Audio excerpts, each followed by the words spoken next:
So Monday night I played a demo that I had sitting in my list since the previous Next Fest.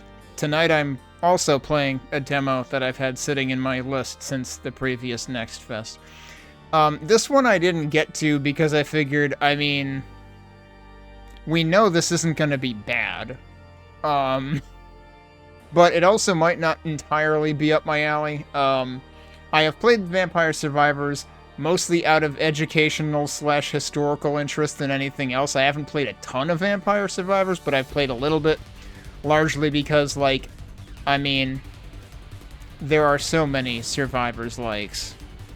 Like, every Next Fest for the past several years now, or at least the past couple of years, has had, hundreds of Survivors likes in it. I think that might be starting to, we might be starting to see that ebb and other genres start rising in its place now. But it's like, you really need to do something that will make your Survivors like stand out if you're going to do a Survivors like, because there's too many Survivors likes. But they decided to do a dungeon crawler of sorts. Now, of course, there's multiple subgenres within dungeon crawlers, too, in terms of, it can be completely first-person, it can be solo party versus multi-party. Some of them do, one-on-one versus enemies versus, you can technically take on multiple enemies, but each one occupies a separate tile versus you're exploring a dungeon, but then it breaks into, an actual fight sequence, sort of like, Nocturne, SMT Nocturne, and other stuff like that. So, let's take a look at the store page and see what we're actually getting into here. I should have that ready over here. Yeah, there we go. From the creators of Vampire Survivors comes a turbocharged, turn-based roguelite deck builder. This is also why I didn't bother getting to this, because basically literally everything in that sentence is something I'm not interested in. But I'm playing it anyway because, I'm largely playing this because it's Vampire Survivors based, and I'm curious how well they did. Because I don't do turn-based RPGs very much anymore. I don't do roguelites very much anymore because I have an actual backlog of games that can be finished to get through. And I suck at finishing roguelites, and of course then they're never actually done, are they? It's usually there's just more and more iterations, and, layers of the same thing, but harder. And I definitely don't do deck builders. Deck builders generally is a thing that I actively dislike because it's cool, so my actual moveset is also RNG. I would rather not. So yeah, this is not something I expect to have a particularly good time with, but I still want to see what they did. I'm curious enough about it. Deal world-ending combos, blitz through infested dungeons, and master the turbo turn to obliterate hordes of familiar foes with a chaotic hand of cards. So see, that's the other thing, is because I haven't played very much Vampire Survivors, I'm not going to understand the references.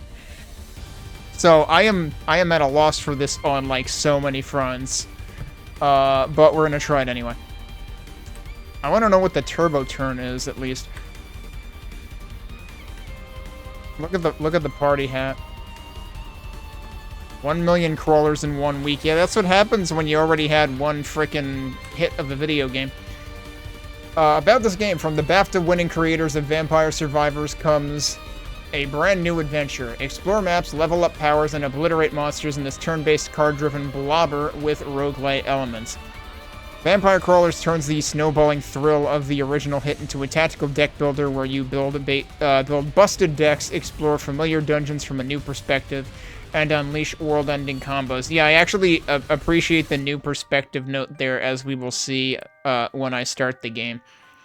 Create devastating combos. That's a lot of crap going on screen, but it's supposed to be Vampire Survivors related, so I can't be surprised at that. Play cards in ascending mana order to land devastating combos where each step multiplies the next card's effect. Use wilds to extend the stack to 10, 20, or even 30 cards. You choose the pace. Take your time to be perfectly tactical or play turns as fast as humanly possible for absolute snowballing carnage. Just playing faster cause, well, Is that just meaning that you end up with what you see up here, where it's just a mess? Or is there actual, like, motivation for playing fast? Accumulate experience to level up and gain new cards. So there is, yep, you still have the experience bar, so they keep that part, which, I mean, granted, that's probably not that uncommon for blobbers. You do tend to gain levels in those. Headbutt chests for power-ups, and maybe, do we get, since it's a deck builder anyway, do we get red cards for headbutting the chest? Chase legendary weapon evolutions and summon, so they still have those two. Summon iconic survivors to trigger cascades of effects that break the game. It sure seems like a lot of the gameplay of this game is predicated upon breaking it. So it's like they're going in, it's like, do you like Risk of Rain and how busted that can get? Then this is for you, apparently. Incidentally, Risk of Rain, another game that I never played a whole lot of. Risk of Rain 2, even more so. I only played that before its, like, 1.0 release. And then I never played it again, and then Gearbox took over and then shitified it, because Gearbox isn't good at anything anymore, except making things worse. So, I guess I'll just never play Risk of Rain 2. Although I think it's supposedly been de-shitified since then to some degree. I don't know. Dive into dungeons packed with functioning walls. Apparently that's a selling point. Unique treasures and bizarre interactions. Find the shovel to dig to the next floor and prepare to master the turbo turn. Yeah, what is the turbo turn? And also, wait, why are we finding a shovel to dig to... Is that like a shortcut, or is that actually what you're supposed to do? And that is the end of the store page. Vampire Crawlers, the turbo wildcard from Vampire Survivors.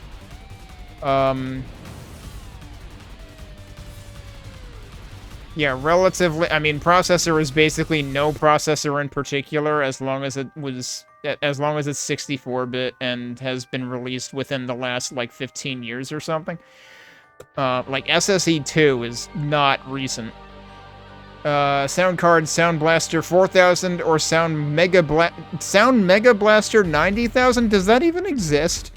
Or are they just making this up now? Hey, Dead Camper. Hang on, I have to check out if this is making shit up.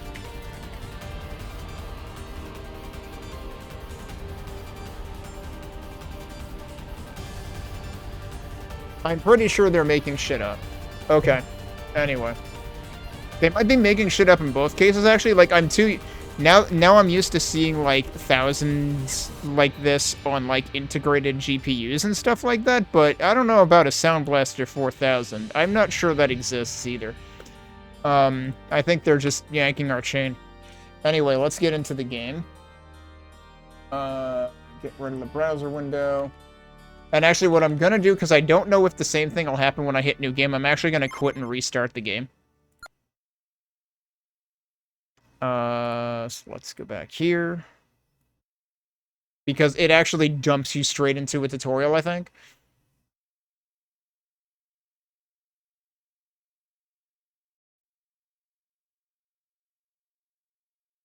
So you got your loading indicator with a reference to characters from the original Vampire Survivors at the bottom right. And so they start out with this, like, representation of, you know, stuff you would expect in Vampire Survivors. But then, all of a sudden, I can't believe it's not a Serious Sam level or something. Okay, so we've got very clearly a dungeon crawly HUD here. I can press escape and that'll get me to, like, status and menus and stuff. So let's look at the menus, because that's usually what I do first.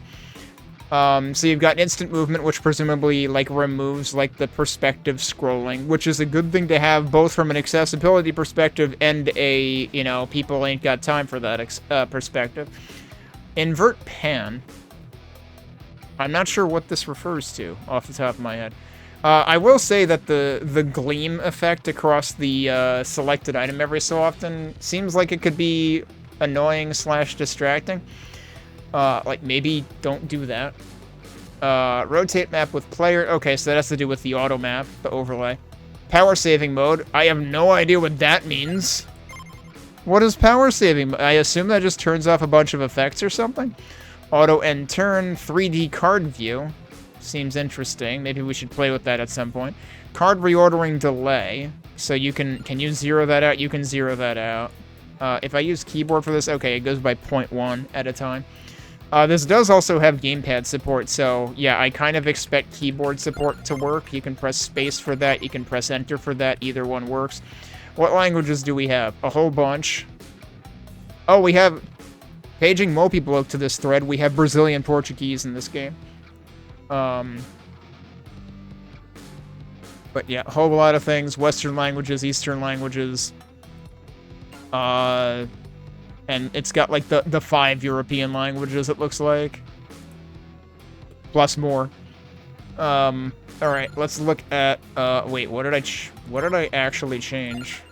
Oh, I just unchanged it anyway. I don't think I actually changed anything. So you've got your resolution, your refresh rate. Somehow that's the only thing selectable, actually. Which I guess, given that I can't use my DisplayPort on this monitor anymore, isn't wrong. So I wonder if it's actually detecting that. You've got display mode, you've got VSync, you've got motion blur and bloom, which actually, if you do pay attention to the annoying gleam on the menu items, and I turn this off, you will notice a distinct difference. Oh, I might need to apply first. Yeah, now you can, like, I mean, it goes by pretty fast, but, like, the gleam looks sharper now. I'm gonna keep bloom on until I get super annoyed by it, and then I'll come back and turn it off. And same with motion blur. I'm like, why does this game even have motion blur? But it's Vampire Survivors, so I'm curious what they'll use it for first. Sound and music, I think didn't default to full. But the volume in this is honestly really quiet. I've even raised my desktop audio mixer setting in OBS to try to counteract that a bit, because it's really quiet. We've got an accessibility menu. Reduced input holds, presumably that makes things shorter, because I'm assuming that's like a hold to confirm kind of thing, so that could actually be nice. Screen shake, enemy shake. I want to see how egregious the screen shake is before I turn this off. But we've got a toggle for that, so that's nice. Reduce flashing, also very good to have.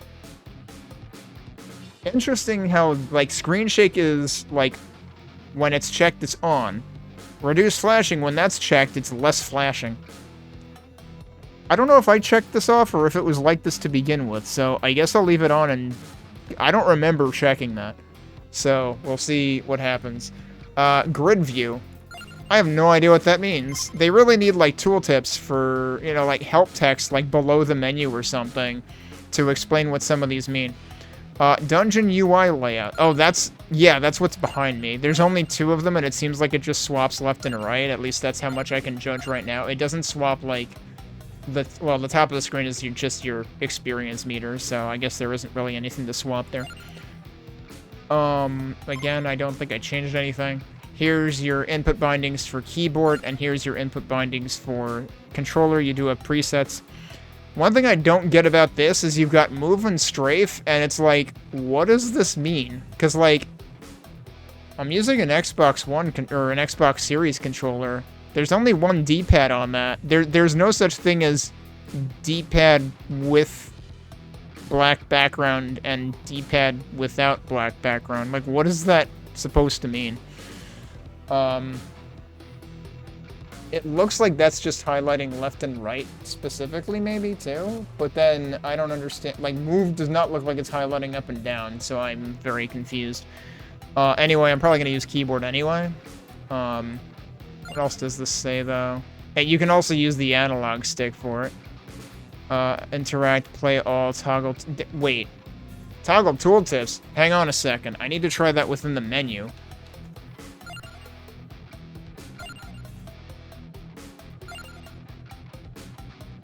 Okay, no, it doesn't do anything in the menu.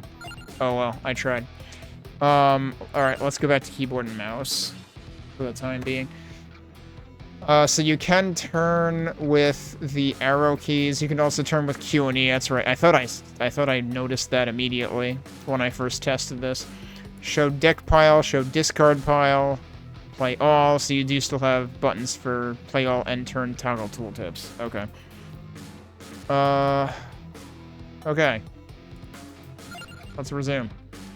So yeah, you've got an overview map at the bottom here, and that's the thing where, like, the rotate map applies or not.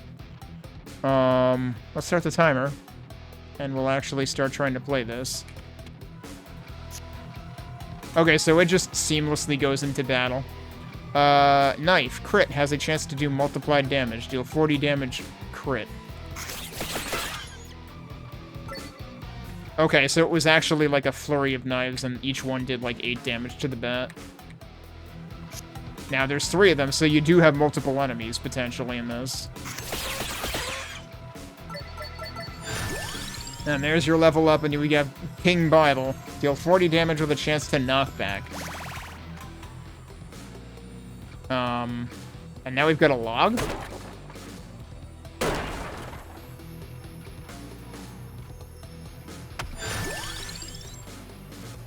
Combo stack. Play cards in ascending mana cost order for a combo multiplayer. So this is what the store page is talking about. What I'm still trying to understand, though, is how I busted up a log and got pancakes. Oh yeah, and you can even have 0 mana cost. That was what the knife was, I believe. Alright. That's a lot of bats. Okay, so we would want to... So here's a question. Alright, when we're in battle, both WASD and the arrow keys will actually select a thing. And then how do I actually select it? Space works. Okay, so that is the rotating thing. It actually does still have the visual effects. I thought that's what that item was from Vampire Survivors. Also, is the crystal ball... Is that my... I would assume that's my mana, because my level's up here. And then we've got number of enemies killed, I guess, up there, and money. Hey, we got money, speaking of. So I meant to turn left and then do that, but I just bought a chest. There's also... Oh, you can... Wait, hang on. Were there any other torches back here? Did I just, like, practice banging into everything? Okay. We want to do these in ascending order again. Like, right now, my deck is so tiny that I guess there's not really any random chance to it. They're not dead yet. They're did they make the bats stronger? Alright, so our deck has been reshuffled. There's a -1 on the... Oh, okay. So if you use something that costs mana, not only does it show it in the top left of the card, it also shows it glowing and bloom with the bloom effect on your crystal ball at the right side. What I don't understand is, what are these? Okay, so... Oh, that's interesting. If I press the toggle tooltip button, it actually shows the tooltip on everything. But only the things to the right of what you've currently selected. Either that or that was totally a bug. It was showing 2 tooltips at once before, and now it's not. I don't know how I got it to do that. So that's weird. Already found a bug, and we're 3 minutes into playing.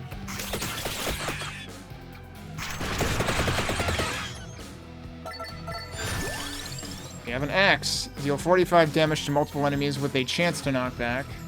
But that also takes 2 mana. I won't have enough mana for that if I use the other ones first. Let's still start with the knives, because that's 0 mana. Oh, that didn't hit the enemy all the way on the left.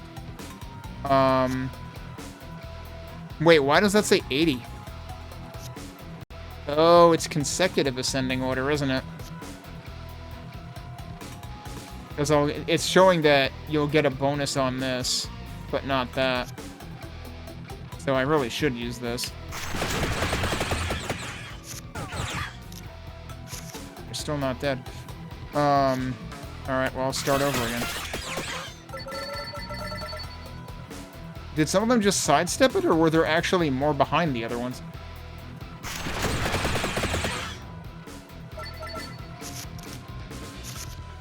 Yeah, there's a little, like... Oh, okay, yeah, the left side is your deck pile and the right side is your discard pile, I think, because I just noticed the animation go from right to left when it was reshuffling.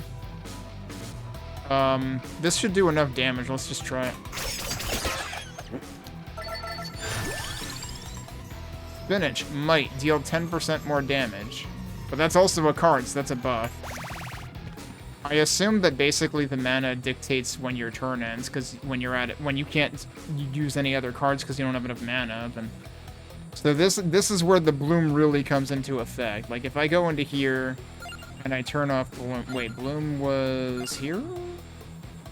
Yeah. Now if you look at that, like, it's much less... On the one hand, it's much less eye-searing, but on the other hand... I guess you could argue it doesn't look as nice. So, like, I can see where, like, the bloom effect is kind of applied in cases where it makes sense.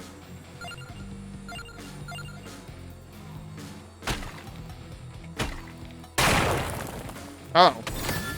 That is an extra mana.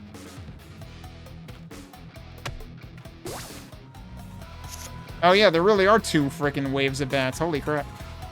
Okay, well now I can use all of these.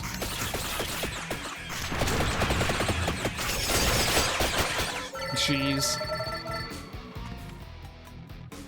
Okay, so now I'm seeing what they meant by, where did they... It was in the store page, I guess, where it talked about, like, you know, taking your time and strategizing versus just, like, firing off a set of attacks immediately. I'm still wondering what the invert pan is about. Like, the instant movement is obvious enough. That just makes it so that no matter what you do, it doesn't animate. So, like, if scrolling is an issue for you, then you can turn that off. But what the heck is invert pan? I don't think it has to do with regular movement.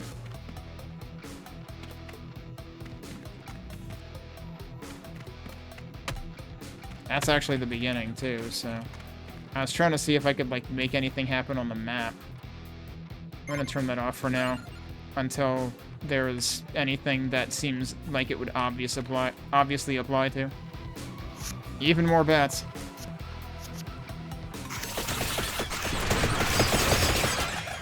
Yeah, you really can do it all at once. Santa Water. Deal 60 damage, burns enemies after this turn. Wait, why is it free, though?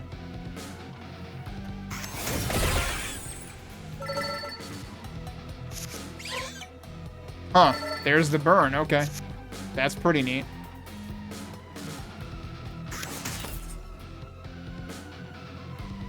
Okay, so since we started with 1, we didn't get the 0 card there.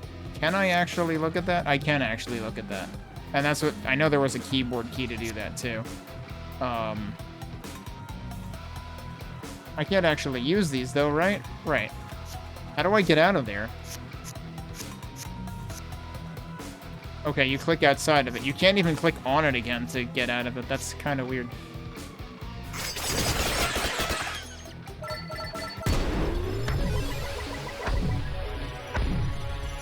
Thank you, Crawler, but the vampire is in another coffin. Uh-huh.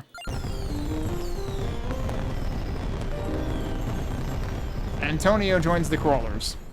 Okay, yeah, I remember Antonio, at least. So, apparently we do have, like, multiple unlockable characters in this, too.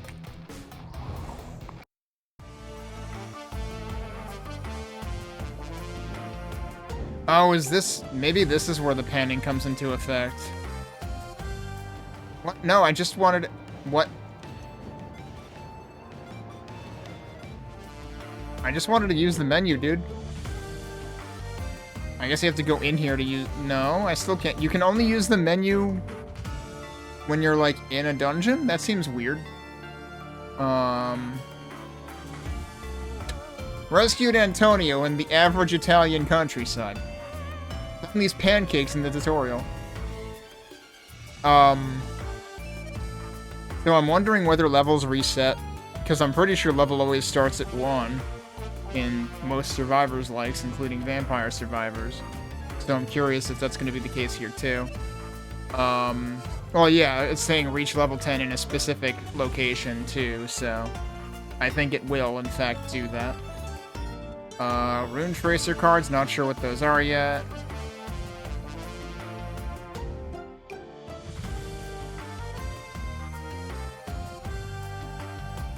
That's right, I vaguely remember Garlic. Please tell me these aren't all possible within the demo. That would be kind of terrifying. Okay, settings is the menu, right? It's just that it's, like, within the village now, which is kind of weird. So if I do invert pan... Does that change anything here? Oh, you can actually press up to go into that, too. Okay. I don't know how much I like that idea. And then instant movement, I guess, also applies here. Oh, it still does the zoom-in effect, though. You need to have a way to disable that, because honestly, I could see the zoom-in effect like, annoying people even more. Oh, the movement here is kind of weird, because it doesn't just rotate, it kind of rotates and also at least over here, it feels like it's, like, moving in, too. And this was just that list? Yeah, okay. Okay, Mad Forest. Is Mad Forest actually the first level in Vampire Survivors? I seem to remember it is a level in it, at least.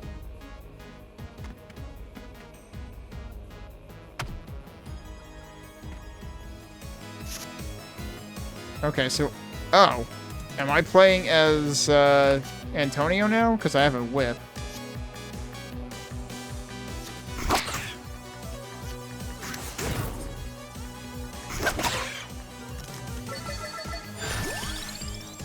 Alright, we can get King Bible, we can get Magic Wand, prioritize attackers.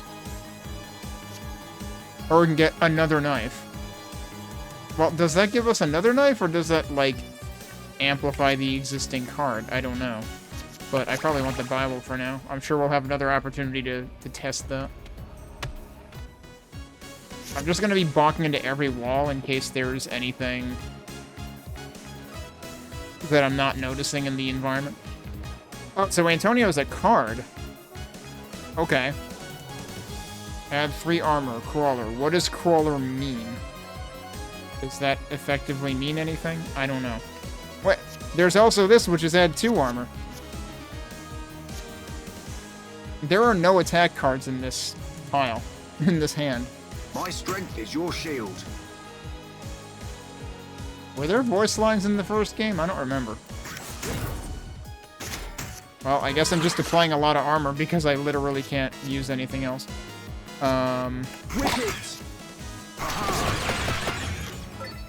Oh, so yeah. Now that we have a Crawler with us, he always does voice lines, apparently. Oh, a skeleton. That's new.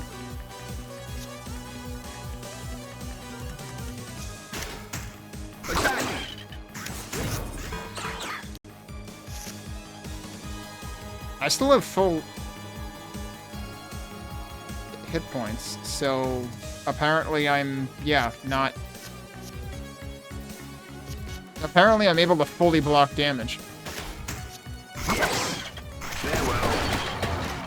And also, okay, so the Crawlers stay with us for a specific amount of time, and also they have their own bonuses, because you saw that those cards were lit up red, and whenever I highlighted them, it said, next to Antonio, it always said deal 10 more damage or whatever.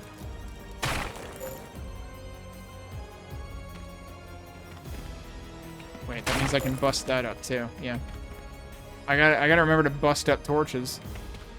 So that looks like a boss or something. Let's go this way first. Well, there's Antonio again. Stronger. Oh, okay, yeah, and armor shows up next to your health also, so armor is actually protecting your health then. It's not like an armor class defense stat kind of thing. It is just protecting your health. Yeah, so that time, because there were 5 bats, because I keep getting armor and no actual attacks. I get Magic Wand, or should I get more Whip? Let's get Magic Wand, because it's, like, way more powerful of an attack.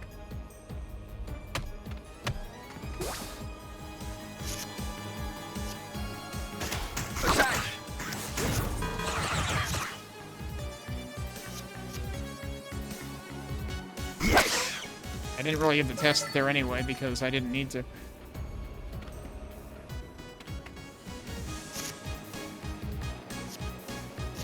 Welcome.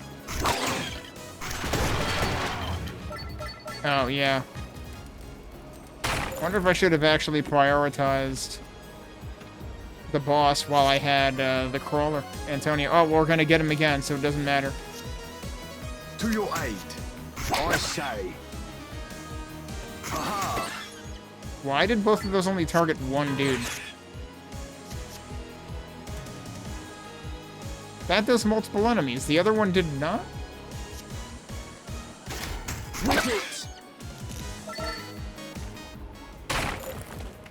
Alright. Time for the boss, question mark? The icon looks different, but it still just looks like a bat. And also, you also have, like, the ominous swirly thing overhead, though. Both of those say multiple enemies. Stopped. Farewell.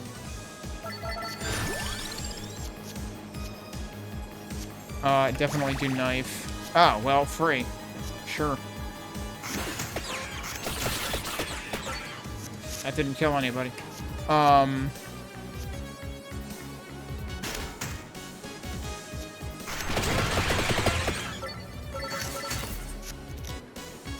Oh, there's a glowing bat in the back.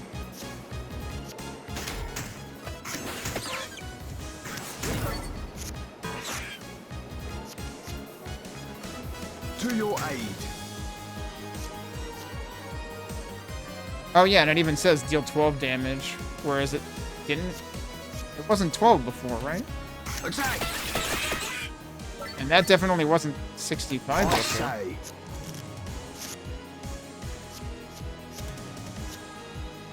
So yeah, he benefits all of the attacks. Whip it. Aha. Welcome. No, he's not quite dead yet.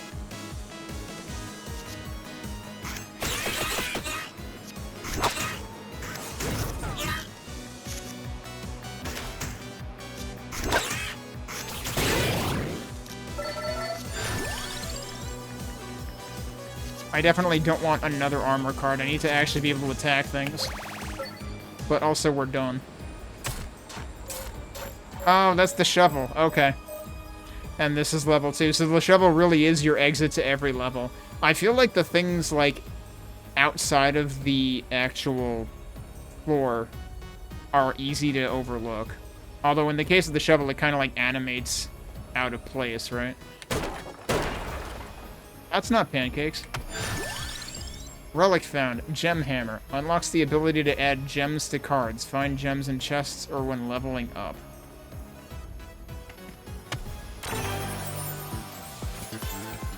Here's a gem. Double damage. Hits twice as hard.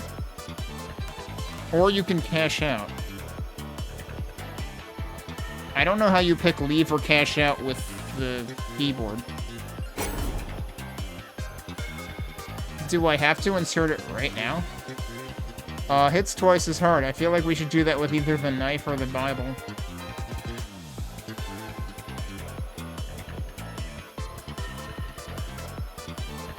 I'll do it with the knife just because if I do it with the Bible, I have to pay attention to which Bible it is.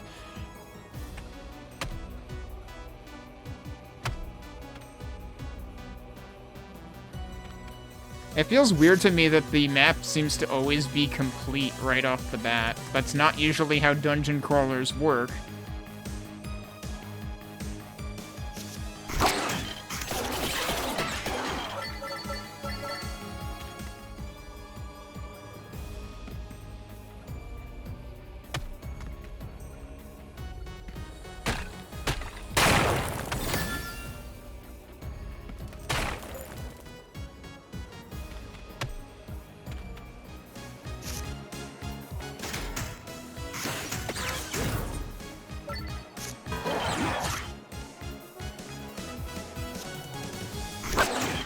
Of course, now I get both Bibles.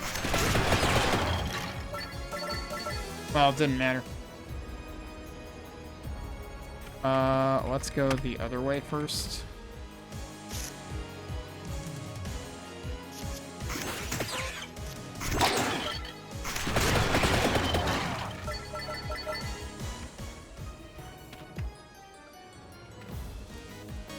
That's a lot of Skelebros. Alright, there's the X2 knife.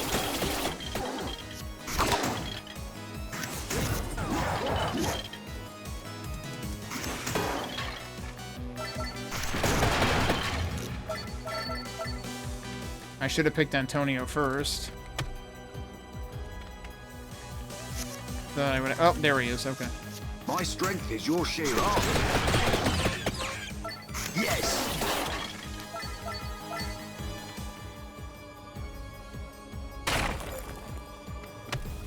That seemed like very few coins that time.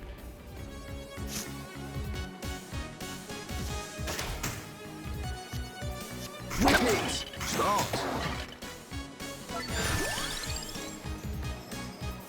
Did I actually kill an enemy there, or did I gain a level for some other reason?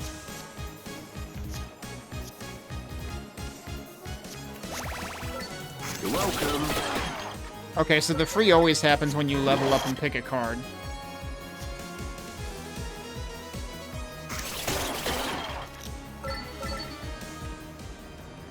Of course, now I've also created the problem that I have 2 knives.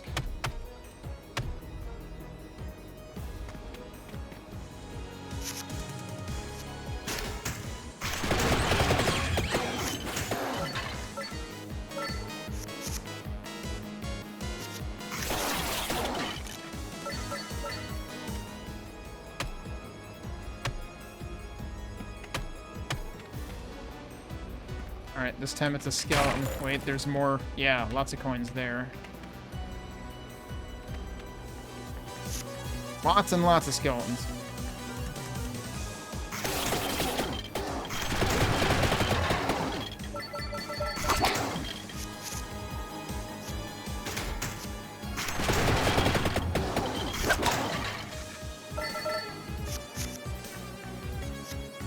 To your aid. Yes. Aha.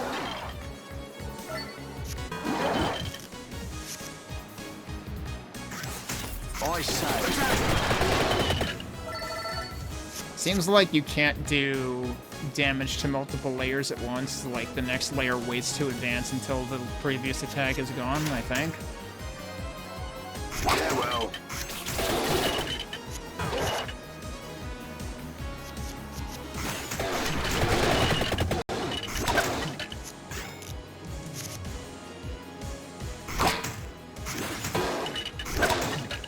It's funny that we randomly get bony noises when we're hitting them.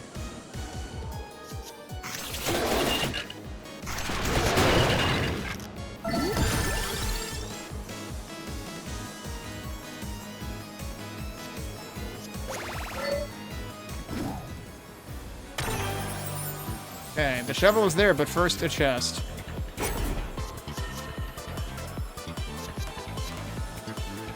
Okay, so it's not showing the card that already has the gem in it.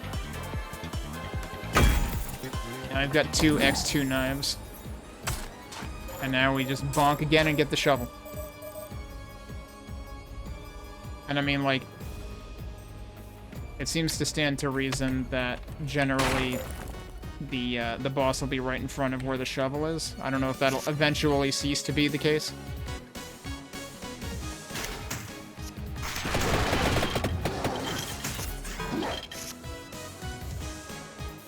To your aid. I say.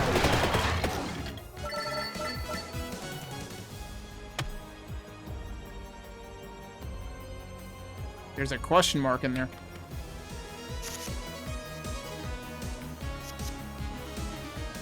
Attack. Yes.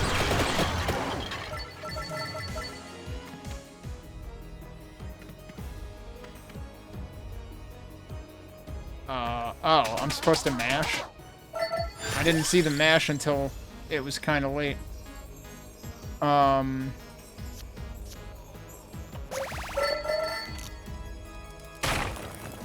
What is that?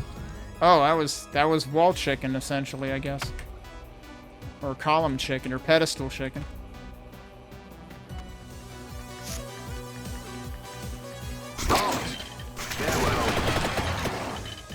Alright, good use of Antonio there.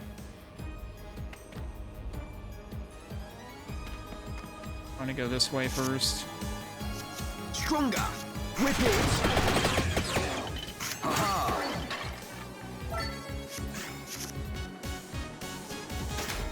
I say.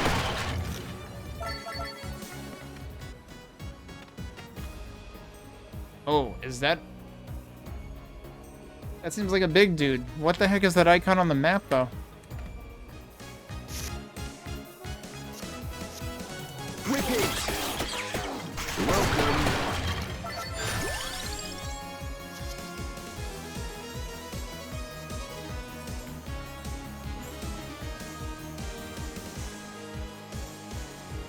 Like, do I actually want another spinach card, or would I rather just go with more King Bibles?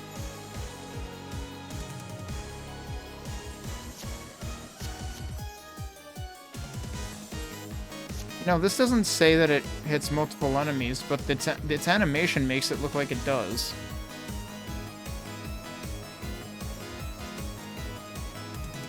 Increase your luck for a chance to get 4 choices. Okay.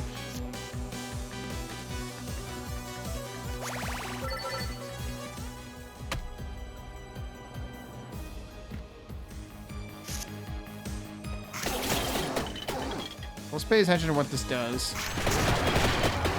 Yeah, it's hitting multiple enemies. I don't know how random it is, but...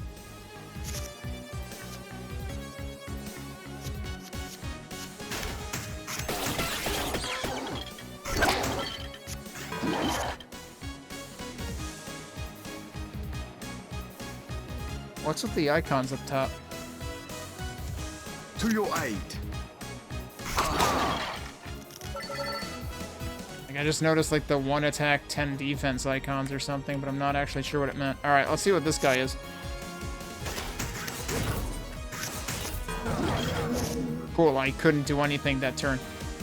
Yes. Stop. Uh-oh, there's even more of them. Attack. Oh, I just get to go again? Because they all came forward, I guess that consumes the turn. Yeah, well. Oh no, Antonio's gone. Come back. Oh yeah, that, like, noticeably had fewer books involved when it's not +1.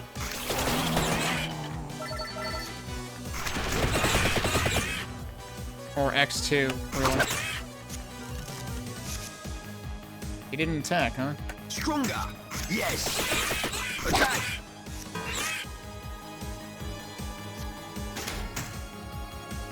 Wicked. Stop. So this is practically a second boss. Welcome.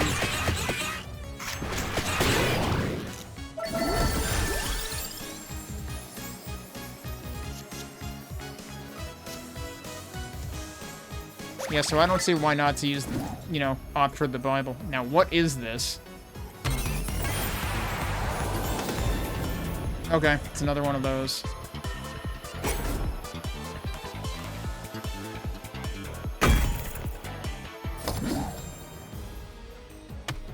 That is not actually breakable. That was the other thing I was wondering.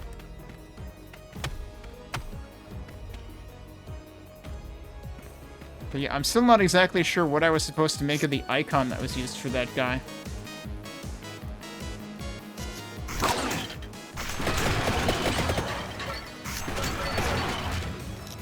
I was hoping maybe we would get another Antonio, but nope. Doesn't seem like it. And now it's boss time. And it's another one of these things.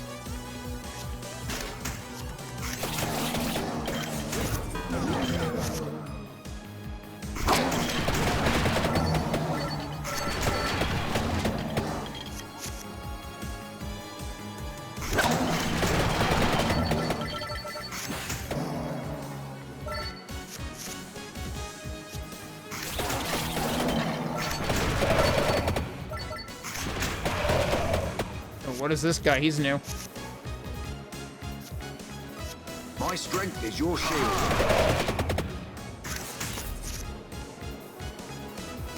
I say, whip it. Start.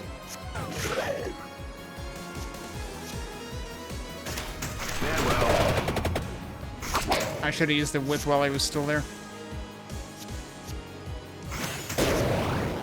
Okay.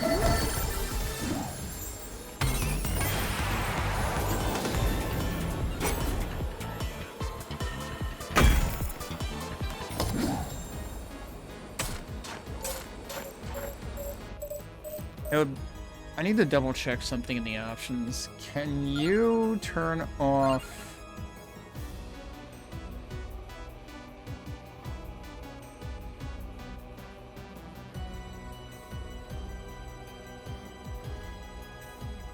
It would be interesting if there were a way to, like, turn off animations in general. There's screen shake. Honestly, the screen shake hasn't been bugging me that much, but...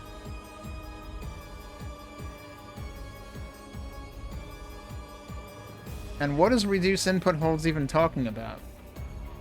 Because we haven't had any inputs that require holding a button, do we? Unless it's, like, repeat pauses or something, like when you're moving multiple spaces. Oh, grid view is probably shows up on the ground. Let's check that, actually. And then toggle tooltips is a checkbox, but there's already a button for that.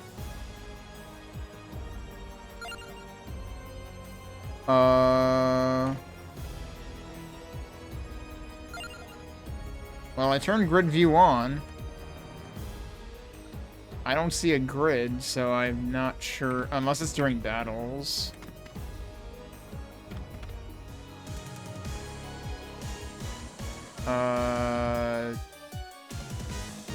It doesn't seem to be during battles, and also, where are my cards? My cards are just gone. My cards are still gone. I'm soft locked. Really?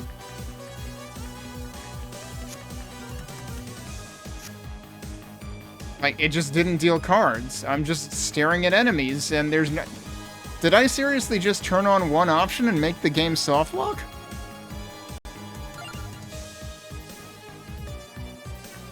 Yeah, the pause icon just brings up the menu like everything. I can't fucking do anything. Oh, what? I just pressed H and then it dealt the cards, and then I pressed it again and it ended. Why did I have to press H to deal cards? So I just took damage for free because, like, what the fuck was that? Why did it do that? To your aid, I say.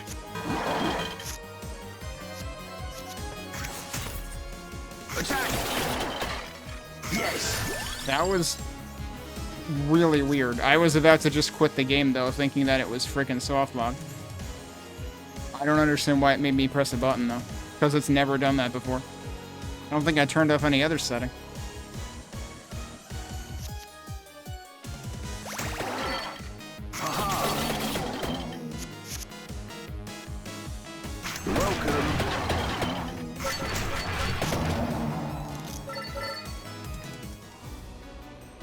Like, what did I do?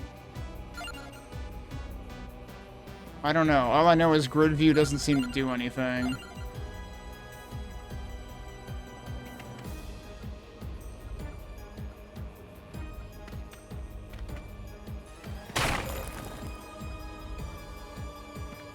Oh, does the 4-4 mean this is actually the final floor? Well, we'll see if we survive. I kind of need more wall meat. I shouldn't have fought this guy. My strength is your shield. Attack!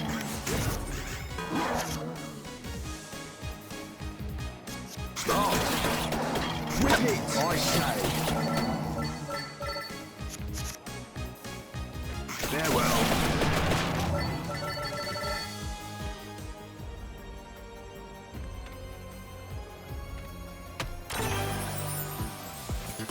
Okay, that's not chicken, though.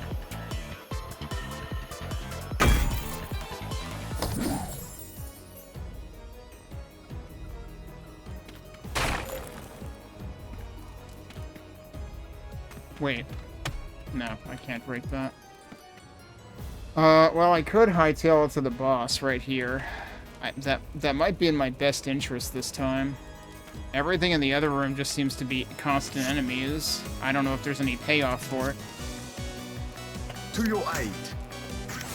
Yes.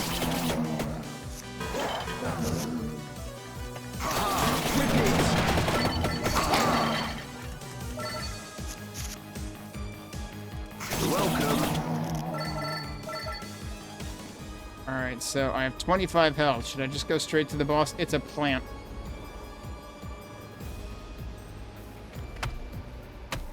Can't bother the tree. Can't bother anything else here. Yeah, I don't see any point to killing any of the other enemies. Let's just go for the boss and hope that we can survive it.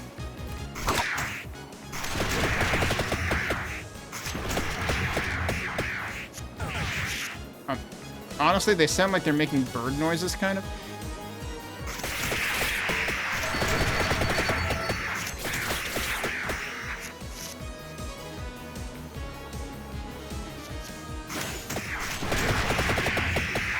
Also, these things seem like they take quite a bit of damage. To your aid. Attack! Yes! Did that not hit most of them because they hadn't finished animating? I'm not sure. Problem with axes, it takes more mana.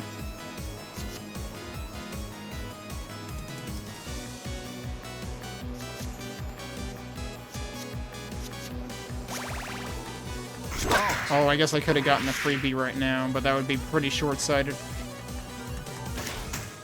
I say. Oh, we're up to... Oh, the boss is a freaking praying mantis or something. Why do the bosses always seem like they really have to go to the bathroom? You're welcome.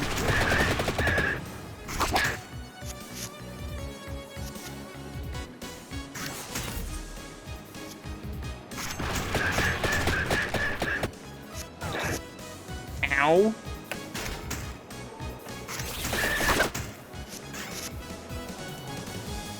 Oh, did it just armor up? Jesus Christ. I don't think I'm winning this. It may be very intentional that this is intended to, like, not be winnable on your first try.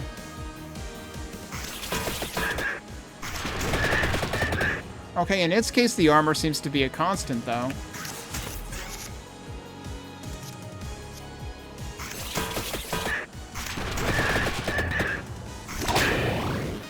Alright, I honestly have no idea how its HP value works, because it was, like, 1 second I saw 15, the next second I saw 150. I don't know.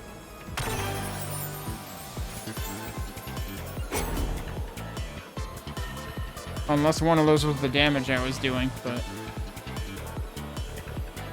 Clearly I need to pay closer attention to that. So I don't think what we level up here matters. Because I think we're done.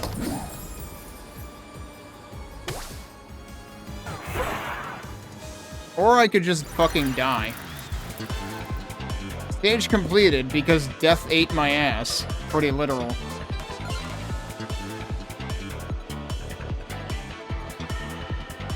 So it actually does show Antonio up here. I'm not exactly sure why, because wasn't he just along for the ride?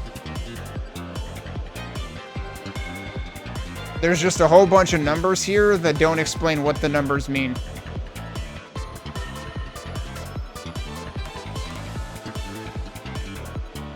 I guess the left number is how many of the card you had, and the right number is how many times you used it. Because I had multiple whips, I had multiple spinaches, I had a lot of books, Bibles, and I had multiple daggers.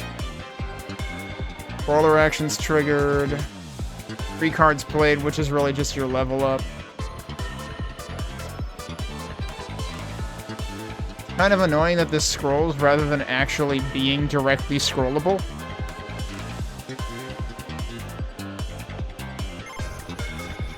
What is this? Oh, this is all the unlocks I got, which gives us more... Right, okay, so rather than them being, you know, things you can unlock in a Survivor's, like, their cards for your deck. Oh, the power-ups shop, that seems like something for the village. And I can't, like, click into these here. Alright, we got another... So I think the background indicates what it is. Although I don't know, because, like, I'm assuming these are just regular cards, but I would also assume the Gem Hammer is a card. Inlaid Library is probably a level. So I'm pretty sure that was a thing in Survivors. These are locations. This is also a card, but it's a crawler. So I just don't know what, you know, red versus purple is here. That's the only thing that's unclear to me. But it's like, you shouldn't be just using color to convey that. Like, let me click into these to actually find out what they are or something. Which I guess I can go to the unlocks menu and maybe that'll tell me more. Yeah, so here's power-ups. There's crawlers. I assume, was this the inn that we unlocked? Yeah, there's our crawlers. Oh, and I can buy them? Oh, it adds... Wait, is this permanent, or is this... But... Right. That's Antonio. Okay. Presumably, once you buy them, you can add or remove them as you want. I like how there's a piano in the corner.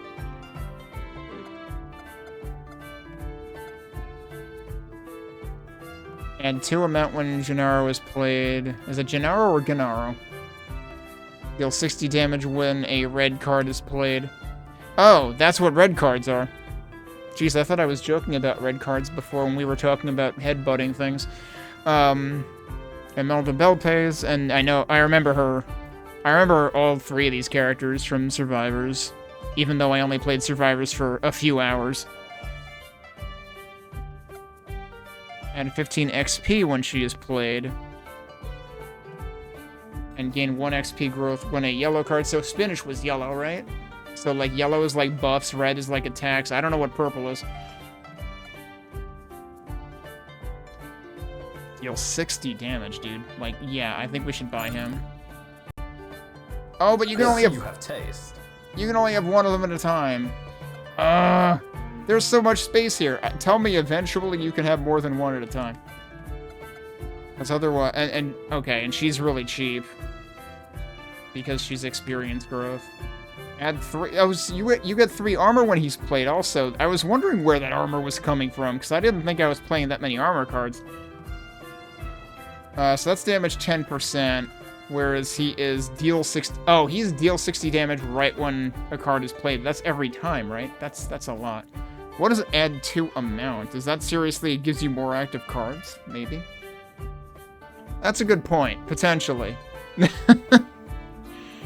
Yeah, I just don't know whether it's hard or soft G. I guess we'll try... I like armor, though. I like not dying. Because I got pretty close to dying in that first level. But I guess I'll try him once. And then there's power-ups. I already just spent a bunch of money. Okay, this is your, like, persistent... Carried over for... Yeah, this is your roguelite idea here. Add 1 armor per rank. Is that just starting armor, though? And you can activate or deactivate them anyway. Duration... Increased duration crawler stay. That seems like one that's worth upgrading. Experience per rank, which is kind of big, too. But yeah, they cost different amounts, too. So I could buy that. Oh, I cannot afford that at all. Attack steal splash damage. Ooh. All attacks across the board? That's pretty ridiculous. Heal 1 HP per rank after each encounter. That's also good. I also can't afford it. There's your reroll ability. And then there's a bunch more things down here, too. So luck, they said, can allow you to be presented with more options when you gain a level. Increase max health. And deal more damage per rank. Literally the only thing I can buy right now is this, so let's go ahead and do that.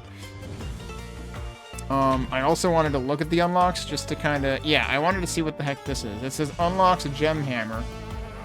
Still doesn't tell you what that actually does, though, so you're still going to have to actually, like, encounter it.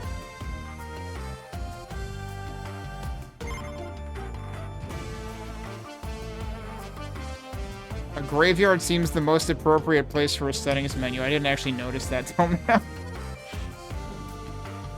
Okay. Well, we unlocked a new level, right?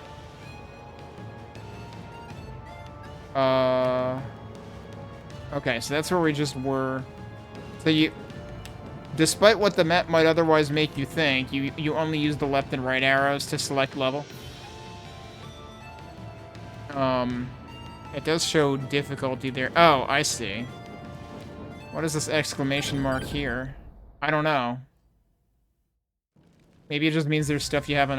I don't know what the exclamation mark means. I was hoping clicking on it would do something, but...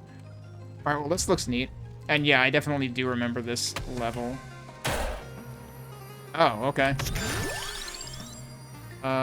Wild. Connect and continue combos. Huh. So presumably that's like regardless of number.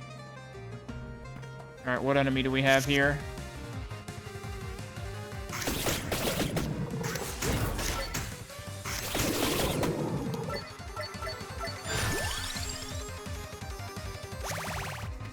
I pressed A. I fully intended to pick the Bible, but the game just decided no, for some reason.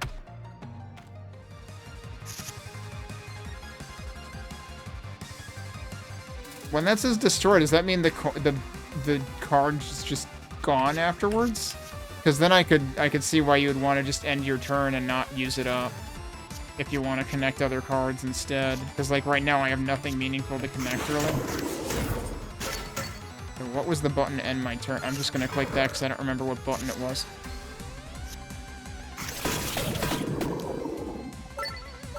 But I'd rather save the wild for a while. Let me go double check what the keybind for end turn was. It was H. Okay. The problem with that is it's further away than the button for play all, which is exactly the fucking opposite of end turn. Seems like a bad idea. So let me put that on, I don't know, something else.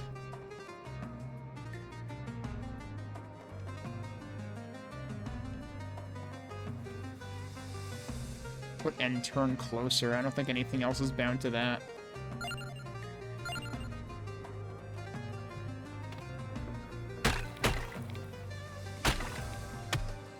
What? Incomplete combination, choose a reward. Okay.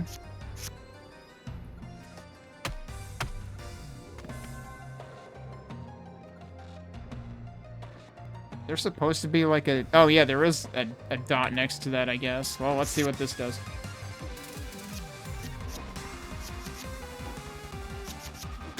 To your end. Ow, jeez. Okay, he does 60 damage across. It's not just to one target. Holy crap, that's pretty wild. Oh, that's a splash damage effect. Okay.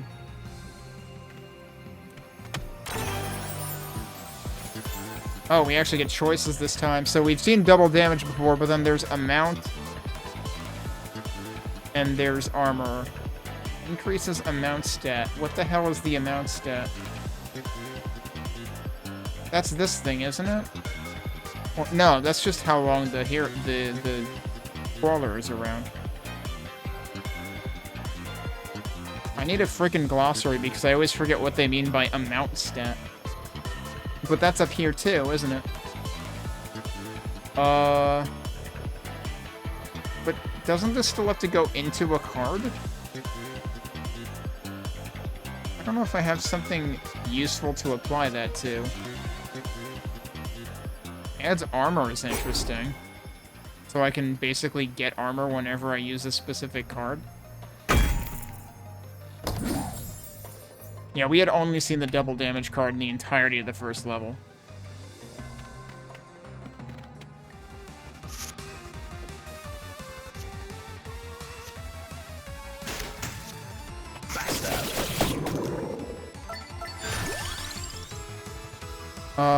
Gain 3 max health and then destroy. That's not a wild card, though.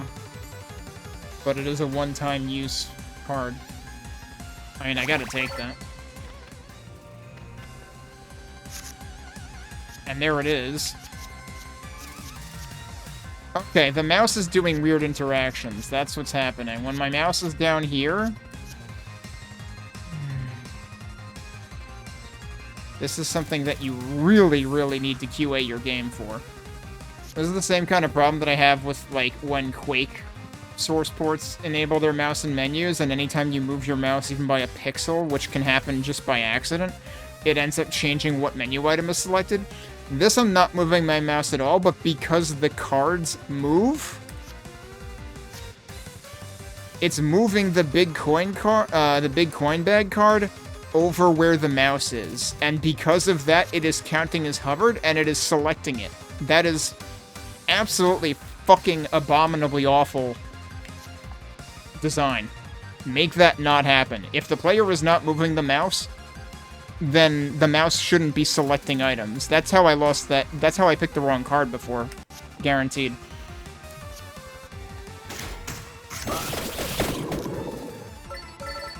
Well, it's just like, that has to be an accident, but it also seems like it has to be something you would think about. What on earth?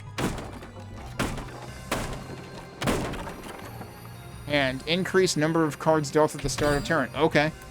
It's literally hand, though.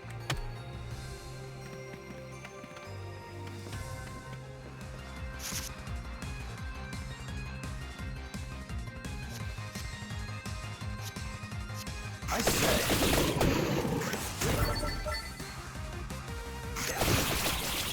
I'm surprised he's still there.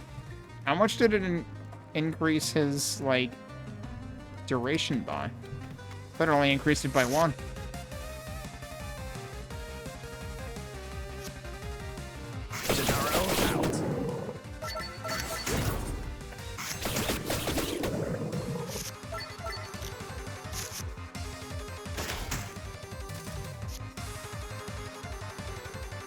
I mean, this doesn't really matter because I'm gonna lose it anyway, but also it's the end of the, And I gotta remember I could carry that across levels. Well, I guess I could get another one, but I'm gonna take the Bible this time, since I didn't last time, even though I fully intended to.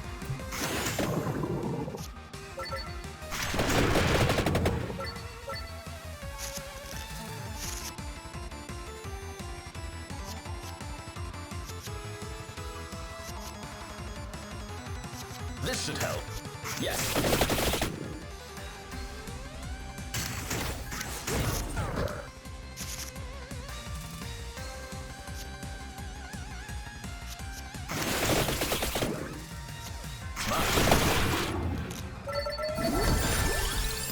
Okay, so the red number changes when you select cards. That has to be telling you, like, what damage you're going to do.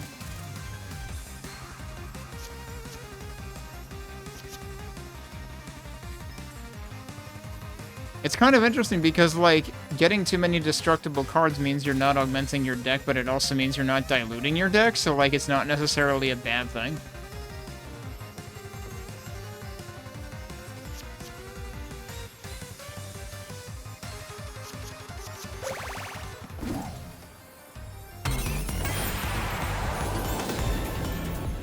Evolution. Oh.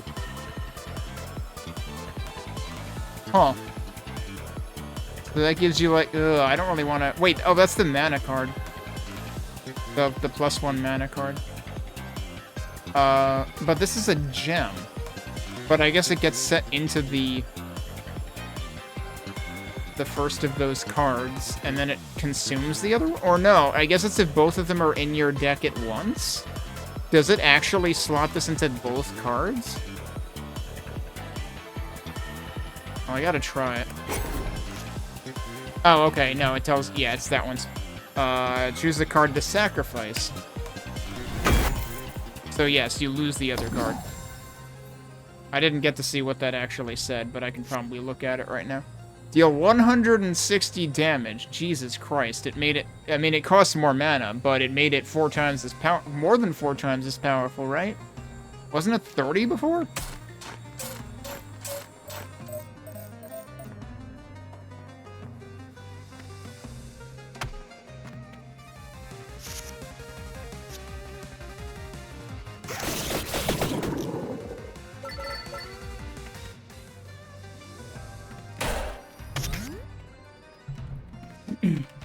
I've still been holding on to the first big coin bag, haven't I? Okay, so the thing over here is probably a big enemy. It's a bat.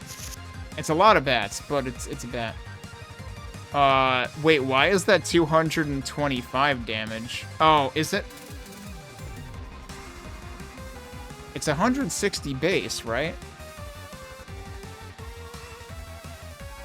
I don't understand how it's ending up at 225.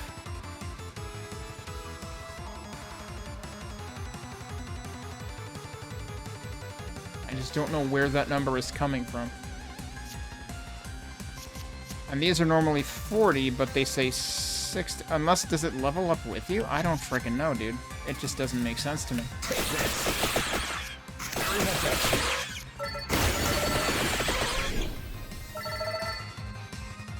There's no reason for me to use these here.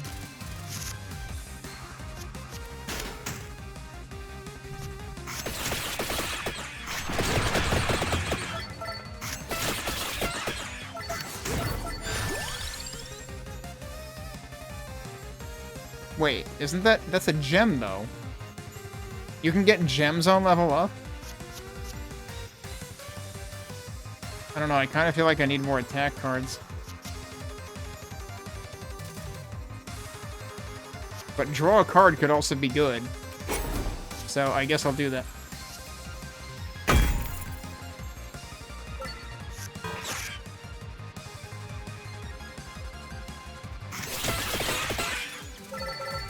Pleased to see me. Oh, I don't have enough mana for that. And I can't combo Holy Wand into anything. Because I don't have freaking mana for it. And I used up the mana card, the mana +1 card, to get the Holy Wand card. So I cannot combo that. That kind of stinks. Yeah, I can't really do anything about that. And I don't think that doesn't carry... Yeah, the combo doesn't carry across turns either. So that's real unfortunate. Yes.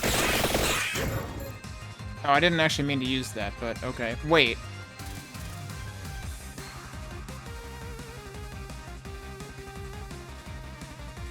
How do I have enough mana to... It's gonna deal 841 damage, so, like, cool.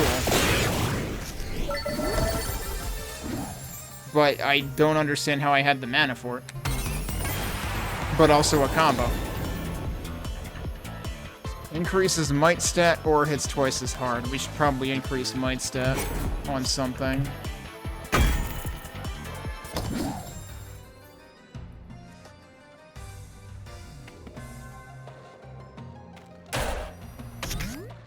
We're getting a lot of those. That's just a one-time might increase.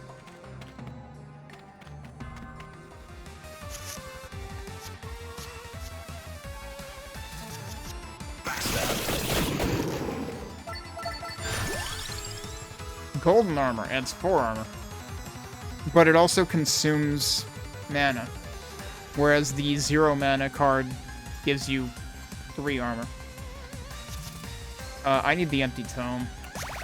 I need to replace that after sacrificing the other one.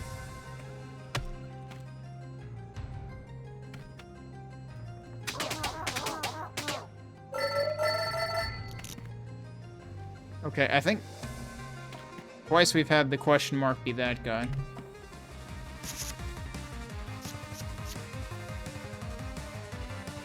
I say.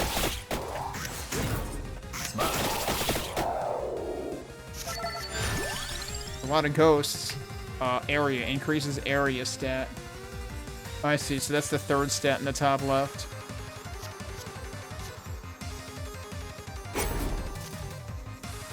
I don't know if that even makes sense for the knife, honestly, but...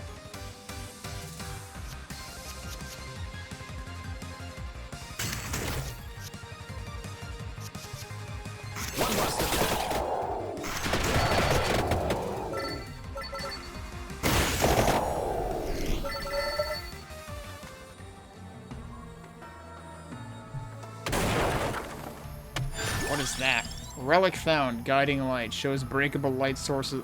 Breakable light sources on the mini-map. Oh, okay. That's helpful.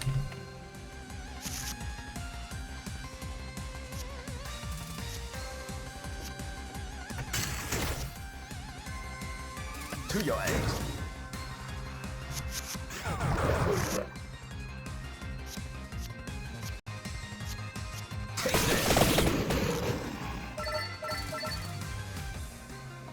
I'm wondering, I guess that might applies immediately even for the card you're using?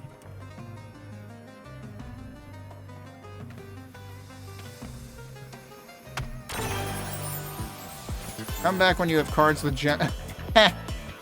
Okay, and they actually allow you to come back. That's funny.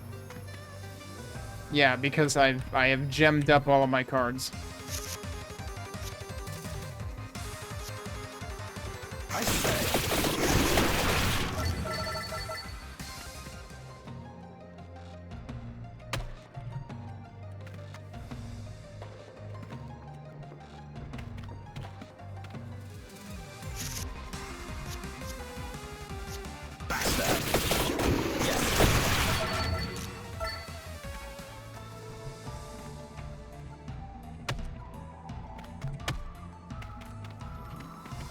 I might never get the chance. But let's see if we can get a new card on level up. I need to actually, like, remember to prioritize that.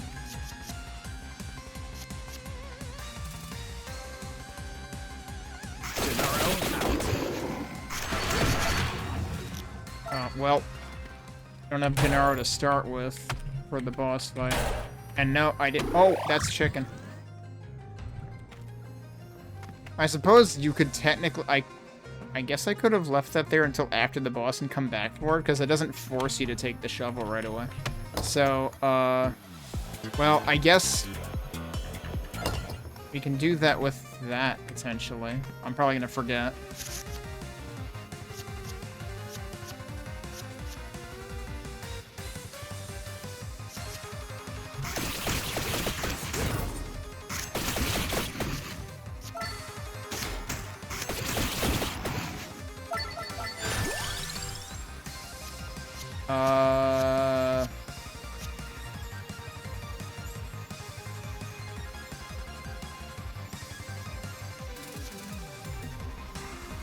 None of these technically have gem slots, right?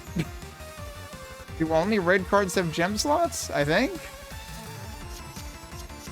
Like, I haven't put gems into, like, the armor card and stuff like that, so I don't think this actually helps for that at all. I'm just gonna have to cash out anyway. I literally have no other choice. I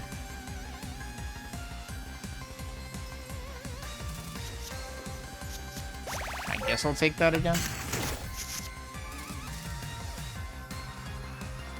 That didn't matter because it was at the end of the turn, right? Pleased to see me. Okay, well they're disintegrated. So I can carry that through, but that doesn't necessarily do anything for me. I can't use that card anyway. Doesn't even make sense. Now I've got too many empty tomes in the hand at once. Yes. Oh, well, he's dead anyway, so it doesn't matter. Alright, before I do that, though... The weird thing about this is, like... You don't just move by one map square. You're actually moving, like, around obstacles. And that just keeps throwing me off. Hey, Gabbit. You've been playing this, you're liking it? Since you're around, I've got news for you. I have got multiple first-person dungeon crawly demos lined up for the weekend.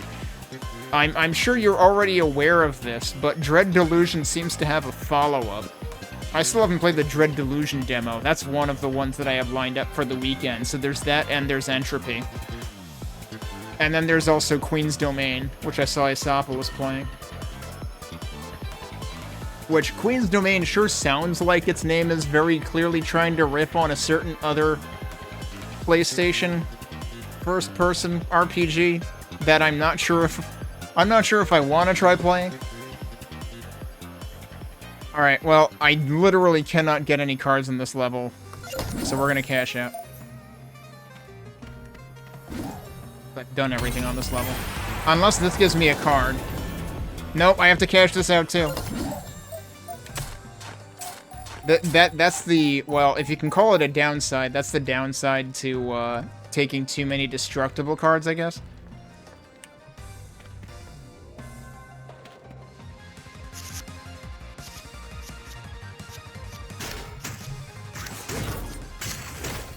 Doesn't matter, does it?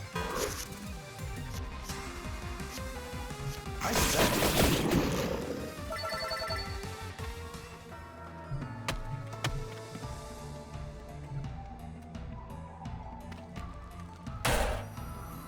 Add luck, okay, but that's also an on-demand destroyable card.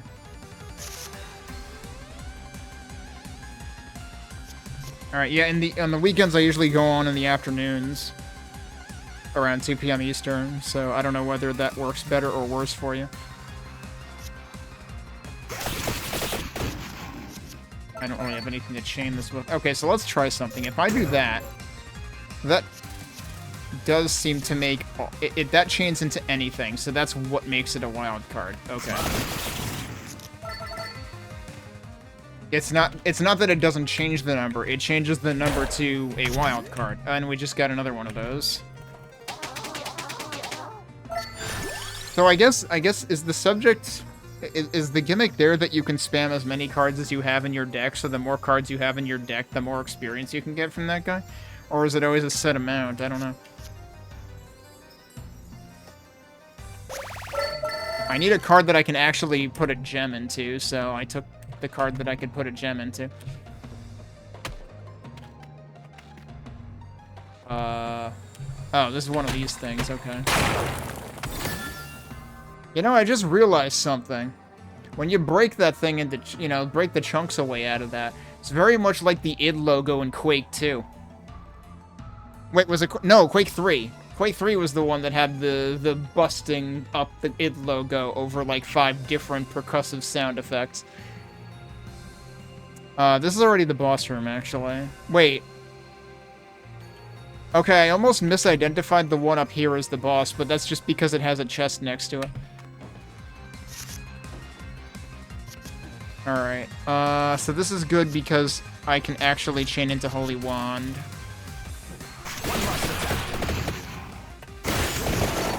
And that'll just obliterate everything. I want an axe. Maybe we'll take an axe. Stone Mask. Greed. Gain 10% more coins. I kind of don't need that yet. I'm gonna test whether I can keep that there. Okay, unfortunately I can't chain anything into the... Well, except the big coin bag into the axe. There are 2 layers of enemies here, so maybe I should, actually.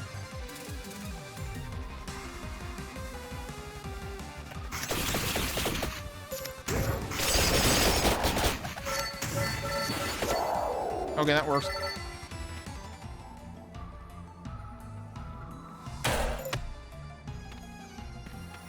Okay, yeah, that does stick around. Well, if that chicken doesn't have an expiration date on it, then I'll go this way first. I noticed that chest, like, popping up and down when I first saw it, which made me a little suspicious. I still don't know what increases amount stat actually does.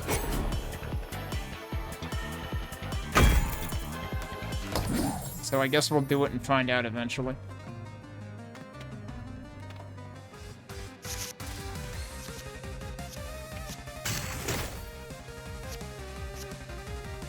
I probably want to... I don't know how long these effects stay. I'm assuming they're not persistent.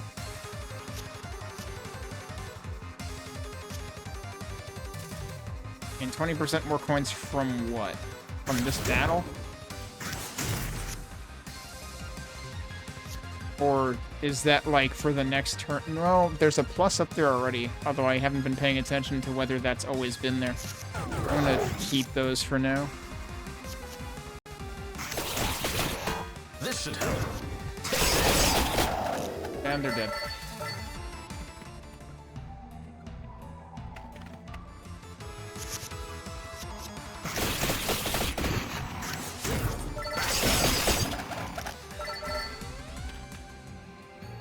Okay, I think... Oh, yeah, okay, so that was a little... There is a little dot on the map where there are breakables. I mean, like, that's supposed to be a, like, you know, a special benefit that I got, but it's still easy to miss, even though it's, because, like, there's all these other random things on the map, too, which that's supposed to be showing me the chicken, so.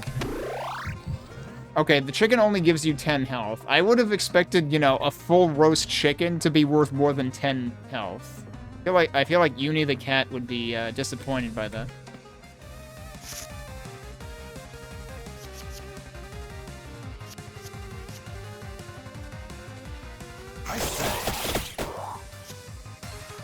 I don't have anything to chain into the 2 there, so that's unfortunate.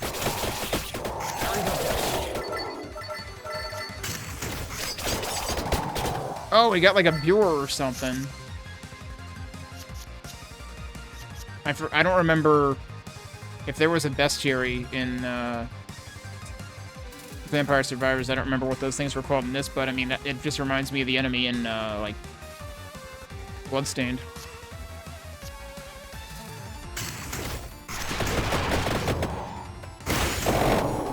And they're all dead. That evolved card sure is doing a lot of work. Well, I can't... I mean, I have nothing to chain into here anyway, so I might as well save that.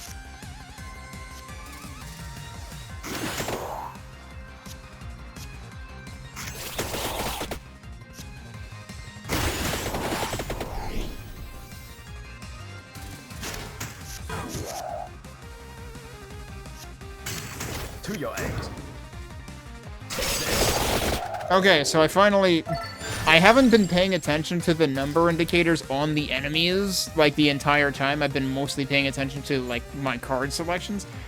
So what it is when the number is yellow, it's going to do that much damage. When the number is red, it's going to do that much damage, and the enemy is going to die. I think that's what it is. It has taken me this long to actually bother figuring that out. Like, there's so much shit that's conveyed by colors and shit that should be conveyed by more than just color. And there's actually 2 reasons for that. 1, colorblind people exist. Maybe fucking think about that. But number 2, in this game, color conveys so much information. Like, you cannot convey that much information in color. Once you know that's what it means, okay, fine. But, like, do you really want, like, I feel like I remember, like, I don't play roguelikes that much lately, but, like, one of my pet peeves in roguelikes in general is forcing the player to learn something the hard way because you don't clearly indicate how something fucking works. Players have enough ways to learn something the hard way completely unintentionally during a run. Don't cost them a run due to lack of clarity in your video game. That drove me up the fucking wall with roguelikes that I've played, like, you know, 10 plus years ago. It's been so long, I don't even remember which ones I'm thinking of now. Alright,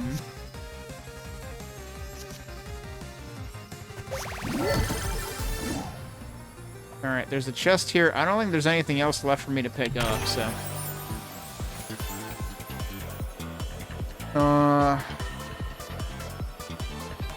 Let's do might again.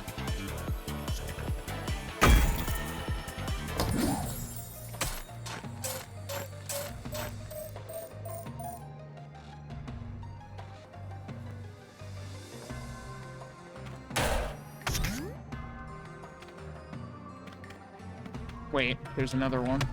No, there's not. Yes, there is. I was looking at the wrong side.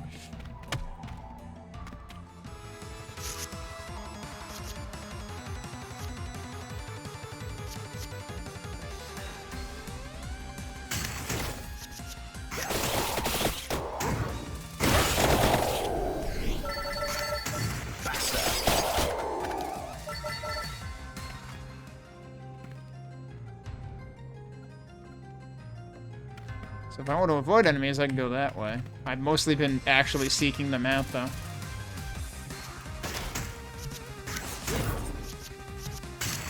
Yes. One last attack.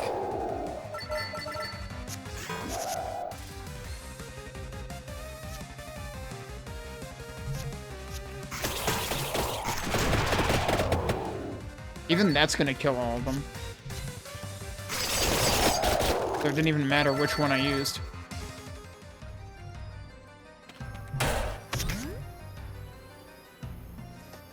I even looking at there? So, is that really just a chest? Yes, so. Okay. I was mistaking that for a different icon. I still don't know what amount does.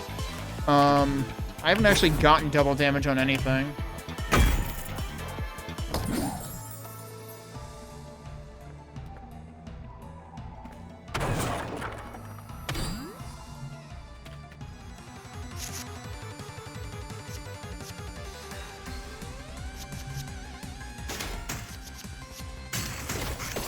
I didn't need to use the tome. Actually, no, now I do. Now I'm glad I used the tome. Because I ended up drawing that card of all things. Is this... Yeah, this is always this guy. That felt like I was able to mash more times. I think that is based on how many cards are in the deck. Do I want another axe? I probably want another axe. Jesus Christ. Okay, just gain a whole other level. Yeah, that was more than usual for that. Do I want another Hollow Heart, or do I want to just do a Bible? Let's just do a Bible. Okay, that was the icon. Which I still don't know what that icon is supposed to actually represent, but it seems to be like mid-boss fights, basically.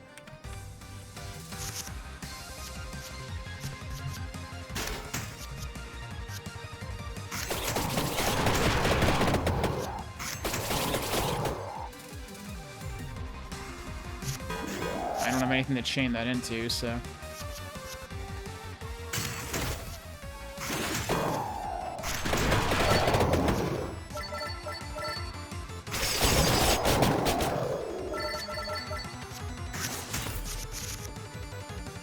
There's a lot of enemies. I don't have anything to chain this into other than the big coin bag. I might actually do that.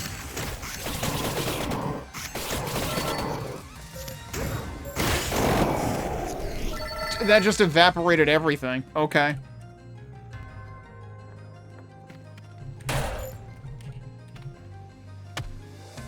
Interesting. There's like a map back there or something.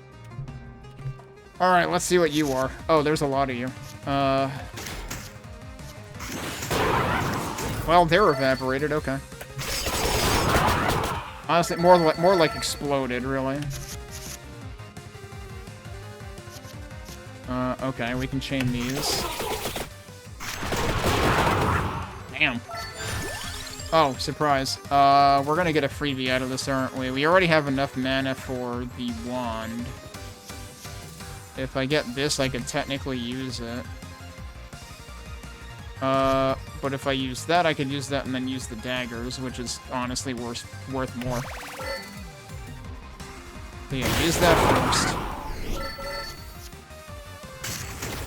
Oh, the knife was 0 anyway. Oh well. This should help. I said. I probably should have used the clover just to be able to chain that. Oh well. I am not familiar with Dead Zone Rogue. Is Dead Zone like a really old FPS series, or am I thinking of... No, that's Killzone, right? Which I've also never played. So I think that was console only.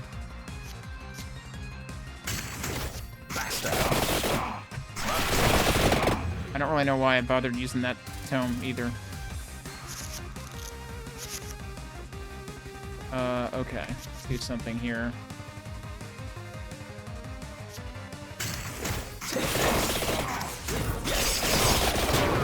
He didn't really get to do anything, which is probably good.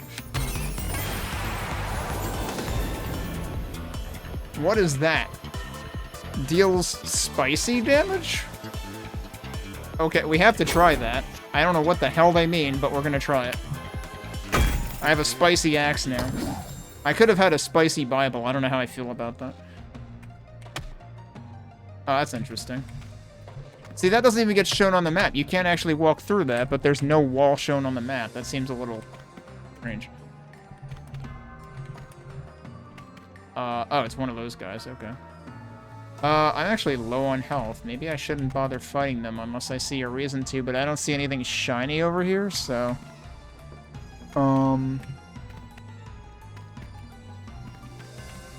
Let's grab coins. There's a lot of space in this room. But I don't see any, you know, chicken or anything. So I might just fast track it to the boss here. There's one more level after this, if I'm reading this correctly. Have I really been through 4 levels already?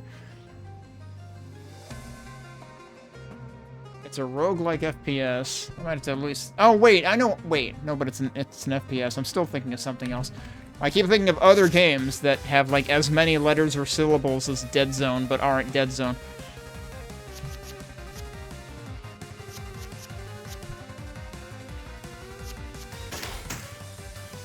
Well, I can't do much with this, but I could use a wild card to amplify my axe damage.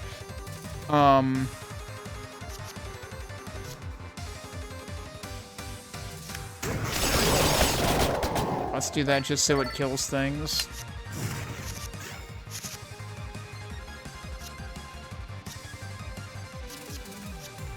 Okay, I can combo that.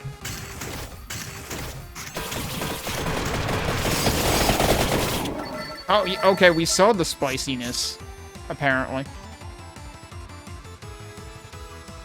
Yeah, I know. Yeah, I had to avoid typing next fest. And I was like, no, we're gonna use a different word there. Hey, Jampley.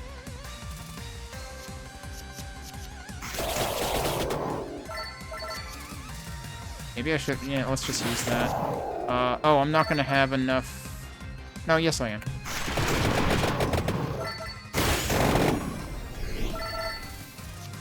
I don't have enough for that, though.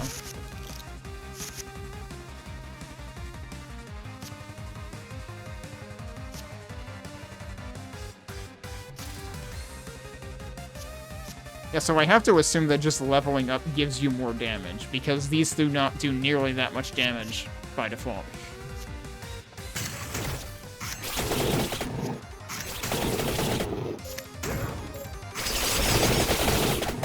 Still not enough to kill it, though. Okay, what can we do here? That will kill it, that will not.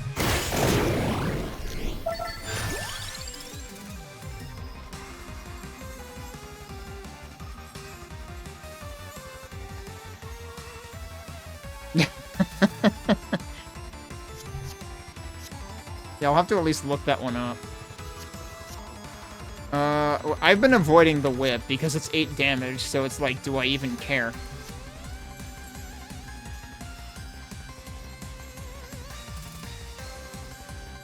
I haven't been prioritizing Hollow Hearts either. I mean, it doesn't matter when I have half health anyway, so... I hope we find a chicken sometime soon. Evolve. They're really gonna give me another one of those? I guess I shouldn't complain about it. Because I have 3 of these to use it on. That's still the only evolution I've found, though. So I could face more enemies, or I could just leave. I don't think, like, there's nothing else indicated on the map, and I don't know if enemies will ever drop anything health-wise. They're usually blocking something that gives you something health-wise. So let's just go to the next level. Oh, there you go. Alright, we're in slightly less bad shape. I'm just realizing there are, like, different size... Wait, are there different size skulls? Yeah, because these are, like, mini skulls, and then there's one in the next area that's, bigger, right? So let's skip that guy for now, at least.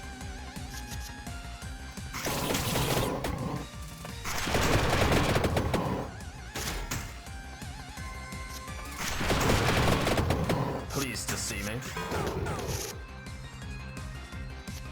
Yeah, I'm already taking more damage.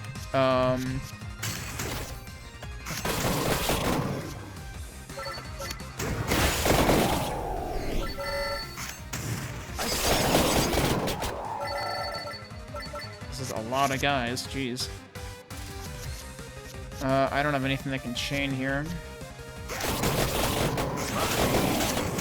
So I'm I'm gonna just have to settle for less damage, although it doesn't matter. They're dead anyway.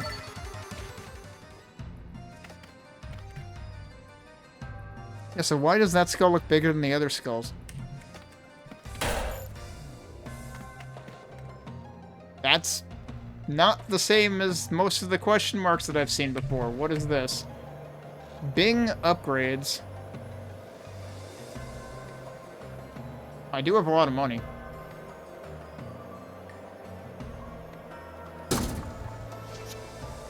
Sacrifice card to get a permanent stat boost. What's the permanent stat boost?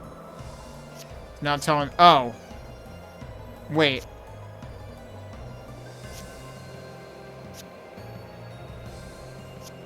I assume that means it applies to that stat, but what is... How does armor apply as a permanent stat boost, though? Because I thought that was kind of just a thing that you get it at specific times. The might one is more obvious to me. But for that reason, I'm more curious about the armor one. Will it seriously, like, give that to me for every battle or something? Because it does show up there right away. Do we want to fight this guy, or do we want to not fight this guy? Oh, you know what that is? It's not a bigger skull. It's a skull with a dot under it. Because there's a candelabra right there. It just looks like a bigger skull because one icon blends into the other icon. So yeah, UI could use a little bit of work in a couple of respects. I have a lot of knives.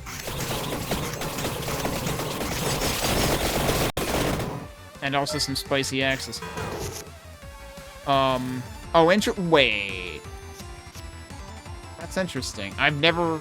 So it really does have to break through that much armor. I've never really understood the whole, like, sword and shield icon above the enemies, but this is the first time that I've actually noticed an armor number when I fight enemies. Alright, well... To your aid. Let's just do that and evaporate most of them.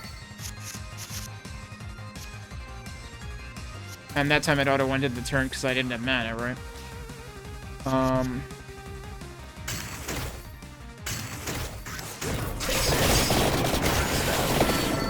Okay, you don't have to wait for them to move forward. It will hit them anyway. I had been wondering about that with, like, the sideways animating attacks. I was hoping for chicken, but that's not chicken.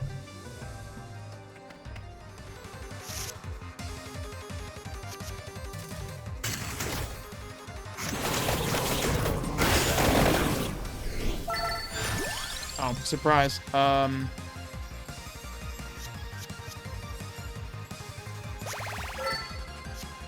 Yeah, okay, that works.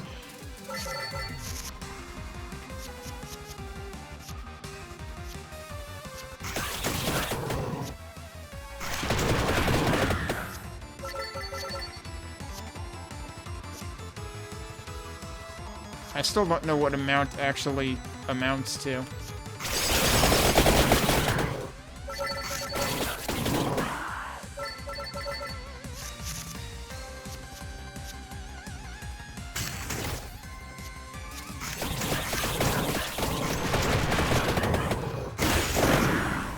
Okay.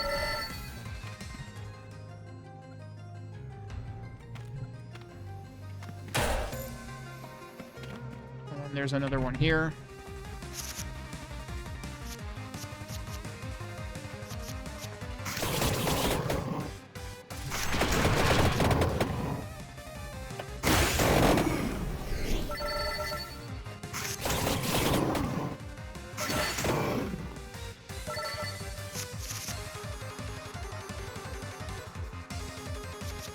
I can't combo anything here.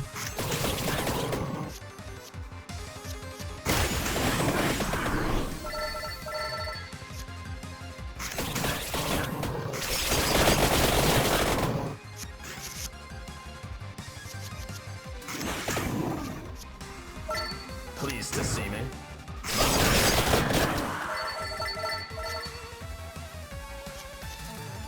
Oh, I can't use that. I don't have mana.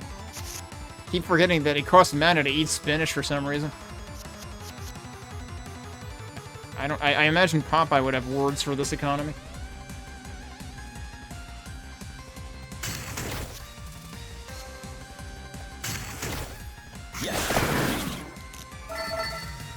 The tomes didn't matter. Okay. And that's over there.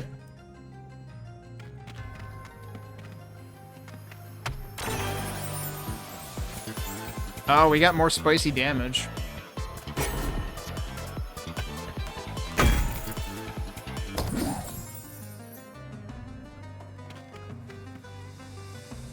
Yeah, we have to fight this.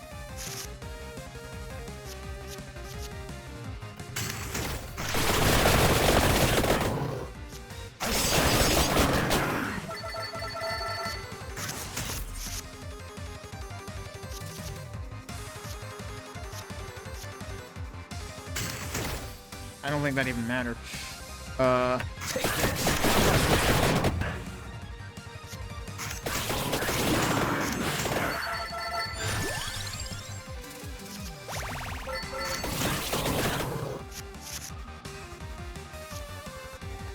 Can't combo. I have two of these things in one freaking hand, but I can't combo into it.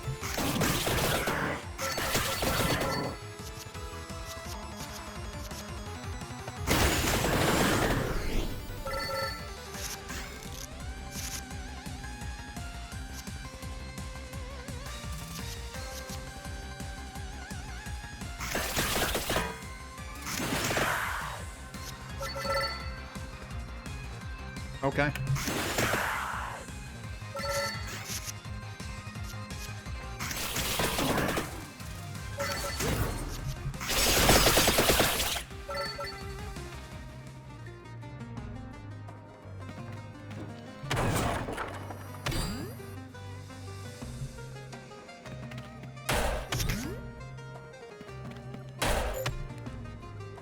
I instinctively pressed twice, thinking that there was gonna be, like, another thing to pick up. But that time it was coins. So I guess we could just go straight to the boss. I did pretty well leading up to the boss in this floor. Let's see how the boss itself goes.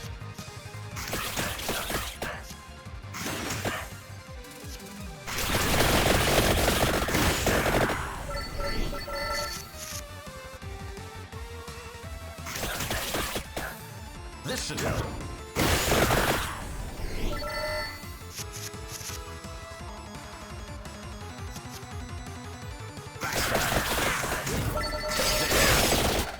Oh, there's our boss. Okay.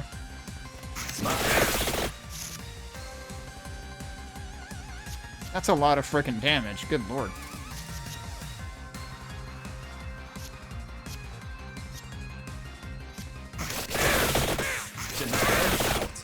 And she's got a lot of HP. Ow.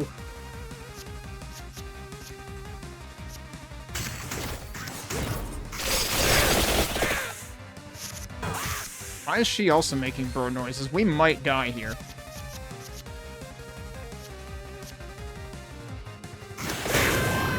Never mind. I wasn't paying attention to the numbers. I was like, this is actually gonna kill it, and I don't even have to worry about other cards. Even more spicy damage, even though it doesn't matter.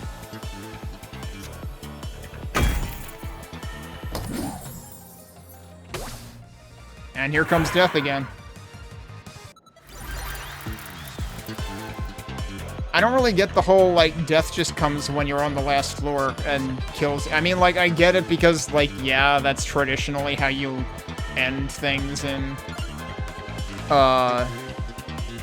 Vampire Survivors as well. But can't you technically actually fight death in Vampire Survivors? I mean, it probably doesn't go very well, but, like, I thought it was technically possible.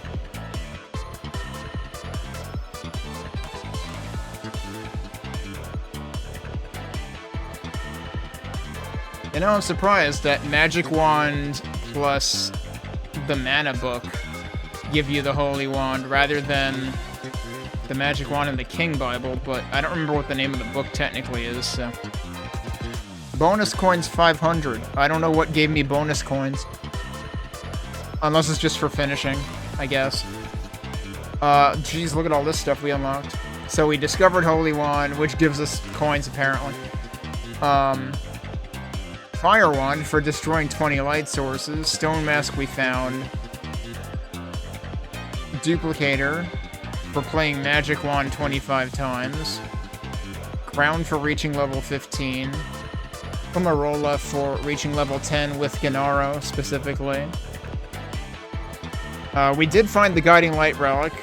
It's still easy to miss the markings on the map, especially when they literally, like, blend into a skull icon.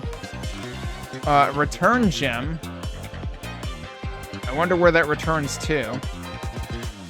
Oh, we got the Gia Gem for defeating Nezafrito, whoever that was. Okay. Also, that music is, like, way louder than every other music in the entire game, for some reason.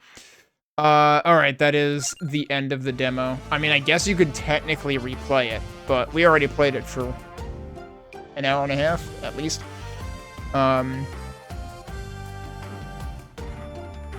I don't need to look at that. I mean, like, there's probably more stuff I could still unlock within the demo. We have not unlocked any more, crawlers, so that's probably it for that. I mean, I could still buy more stuff here. It hasn't unlocked any more things here, so that presumably has to wait for the full game. And I don't think we unlocked any new levels either, so the demo is strictly 2 levels, I presume? Yeah, it's just that. Okay. Alright. It's a pretty solid demo. I feel like... And I mean, like, maybe this is partially because I'm not really a roguelike deck builder person, but I feel like this wouldn't keep me interested that long. I get that if people just find this satisfying and like the kind of game this is, then, like, yeah. Seems like it would be good. I feel like there's... trying to just, like... look at the two, I mean, like, it's really apples to oranges, and looking, you know, it's really judging one genre versus the other genre. But, like, I see more about Vampire Survivors that can get people addicted than this. But, I mean, I get where there's similarities. I get where, like, roguelites especially have, you know, persistent number go up and continue unlocking things and all that jazz. So, yeah, I mean, like, there's nothing wrong with this game per se, but to me specifically, this doesn't grab me as much as I could see Vampire Survivors potentially grabbing me. But then there are specifically certain things about Survivors likes that also don't grab me. So, neither game is, you know, particularly in my wheelhouse, but I do think that both of them are good. I do think that there are ways in which... I feel like I remember nitpicking things that could have used more UI polish when I played Vampire Survivors as well. I feel like this tries to do a better job with that, but there are still one or two things, mainly how much they attempt to convey through color alone, which is already bad on a colorblindness accessibility level, but is also bad just on you are trying to convey too much through color alone. To the point where, like, it's obtuse and you should actually, like, provide a way for players to get that information through actual, like, labels, text. Alright, but yeah, so this has been out since April. It has overwhelmingly positive reviews, as you might expect.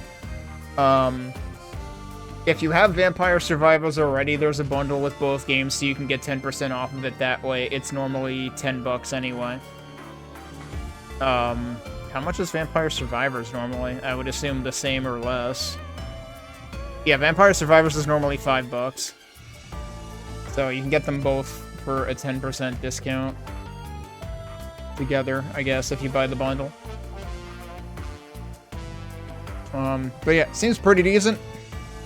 Like I said, I'm not the strongest sell for either of these genres, but it seems like it does a pretty good job. That's funny. When I backed out of this, it, like, put me somewhere else and then just put me back in there anyway. Like, I'm just pressing the back button. I'm not, like, the B button. I'm not pressing anything else. And it's just infinite looping. I can return to the menu from here, though, right? Yeah, there you go. I don't know why I picked up the controller to do specifically that. There's also new game and load game. So you can actually have multiple profiles. That's good to know. I don't remember if that was a thing in Survivors, actually.